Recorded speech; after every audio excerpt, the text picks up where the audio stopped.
Howdy do, I'm Ghoulie Joe, and this is my first review in forever.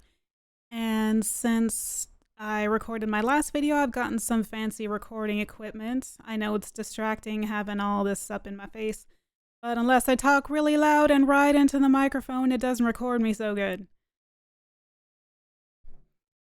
So, Monday night, today being Wednesday, I saw It Chapter 2 in the theater.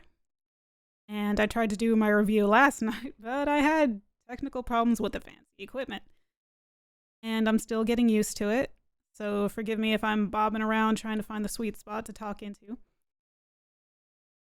And so, if you have not seen Chapter 1 or read the book or seen the made-for-TV original from 1990, it is a story about 7 friends who, as children, fight a scary monster, and they think they've killed it, and they go their separate ways as adults, but they are called back to fight him once again 27 years later.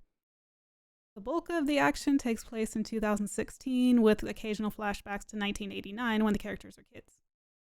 And so as far as cast, we have James McAvoy as Bill, Jessica Chastain as Beverly, Isaiah Mustafa as Mike, Bill Hader as Richie, James Ranson as Eddie. Remember him from Sinister, Deputy So-and-so.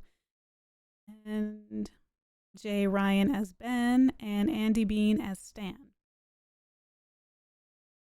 And special mention of Megan Charpentier. My French accent is terrible. You might remember her as Victoria in Andres Muschietti's other film, Mama. And Muschietti returns once again to direct, and it is written by Gary Doberman, who is responsible for the Annabelle series and The Nun. And so I saw it with my husband, and that's my dog barking. And that's my other dog barking.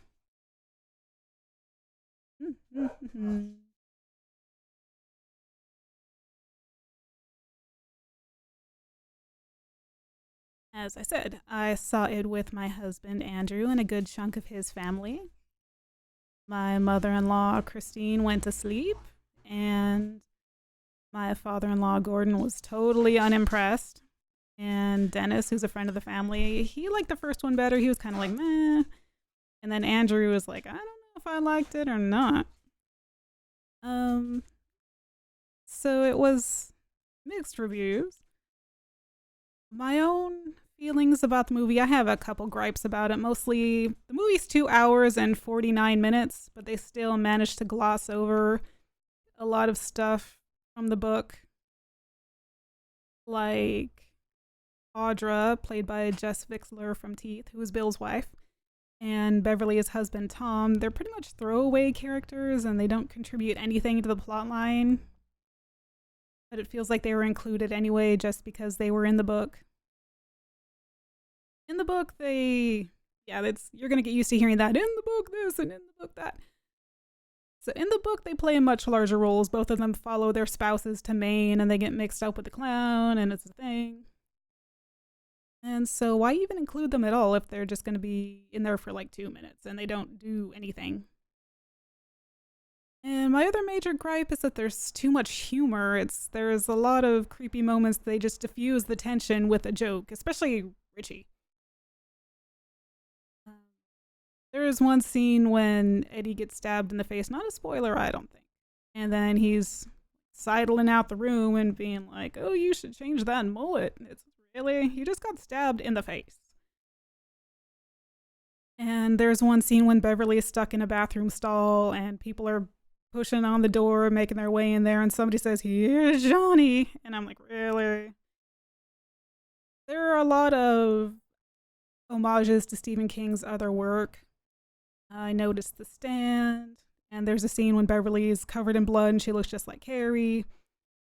And, of course, The Shining. And then Stephen King himself shows up, and that was so cool because he hasn't done a cameo in one of his adaptations in a long time. And he plays the shop owner of the thrift store where Bill buys his childhood bike. And so he's poking fun at himself. Like, he plays up his accent really high, and he tells Bill that he's a writer and he can afford to. Oh, that's why I attempted a Maine accent. He can afford to spend $300 on a rusty old bike. And then he pokes fun at people who say that his endings are terrible. That's a running gag throughout the movie, is that Bill can't write an ending. And when Bill offers to sign a copy of his book, the shop owner says, "I didn't like the ending."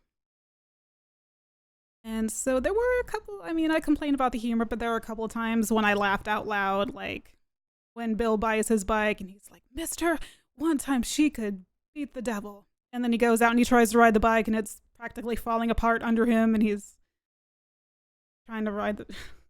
It's just, he looks so undignified. But in general, I enjoyed it. Back in July 2007, I used to be a contributor to addictedtohorrormovies.com.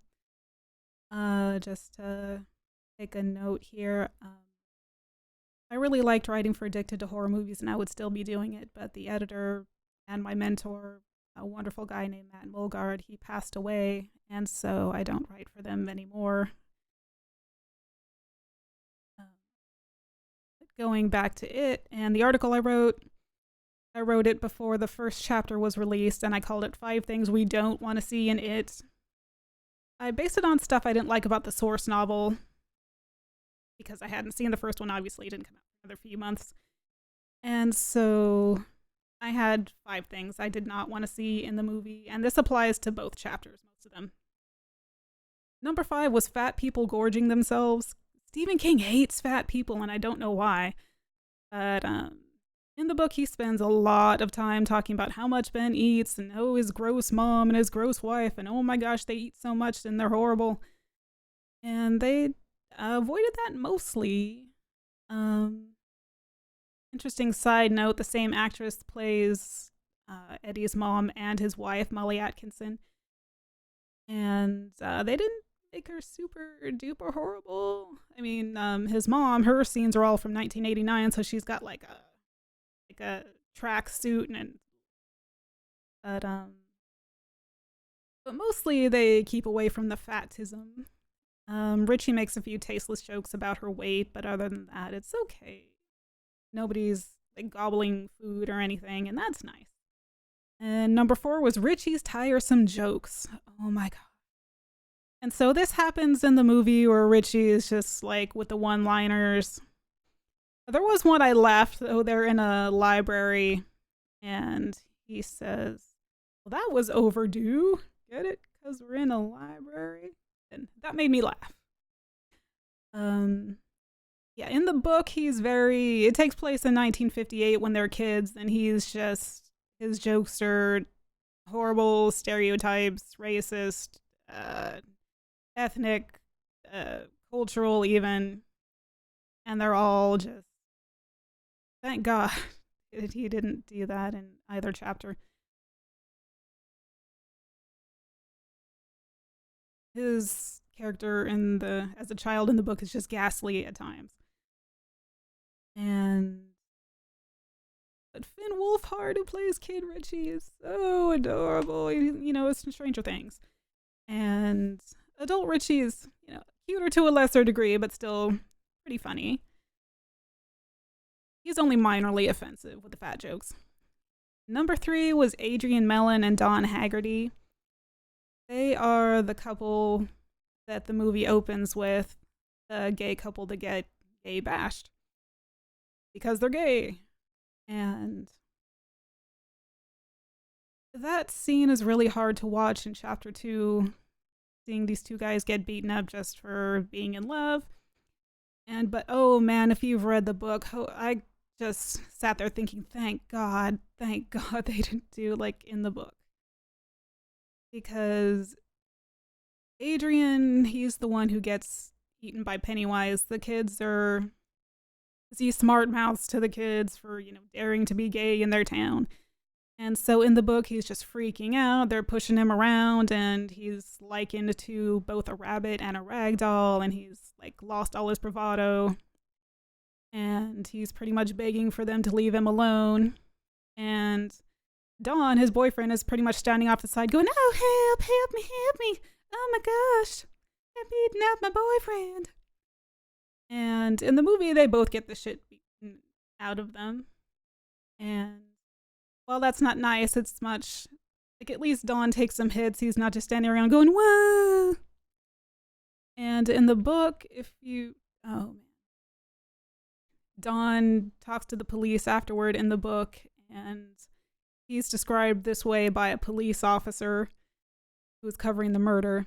This man, if you want to call him a man, was wearing lipstick and satin pants so tight you could almost read the wrinkles in his... He's also wearing glittery eyeshadow. I mean, it's the 80s, that's how most heterosexual dudes were dressed, but still, it's so stereotypical. Stephen King's come a long way in his depiction of gay people, but this was a long, long time ago. And moving on, number 2 was racial and ethnic slurs. Again, the book takes place in 1958, where it was like, holy cow, a black kid and a Jewish kid are hanging out with these 5 white kids. It's amazing. And we hate them also because it's the 50s. And also, Hollywood and Stephen King, too, have a habit of making villains who face a non-white protagonist super racist just to show how evil they are.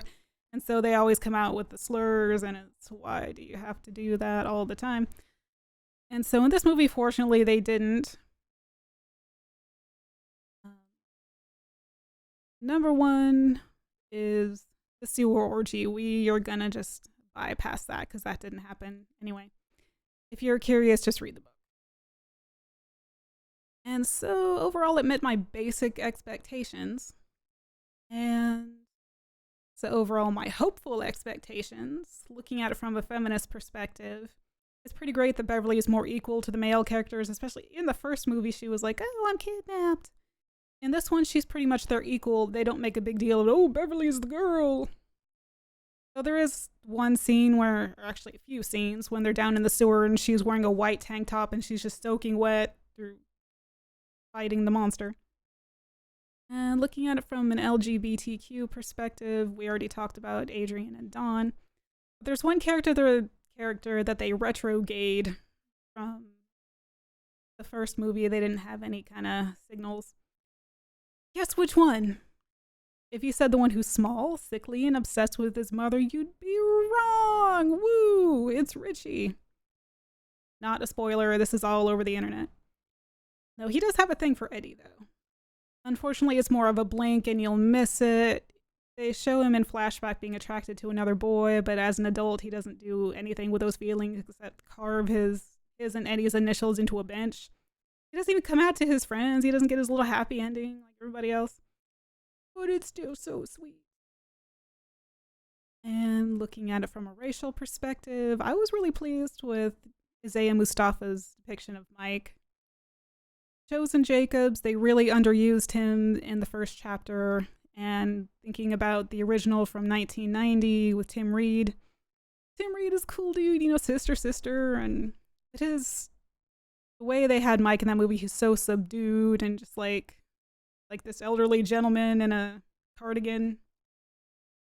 Here, it's Mike gets to be a leader. He gets to be the one who knows stuff. He gets to even more of a leader than Bill. It's pretty great. And plus, he doesn't get stabbed, and he gets to go fight with them in the sewer.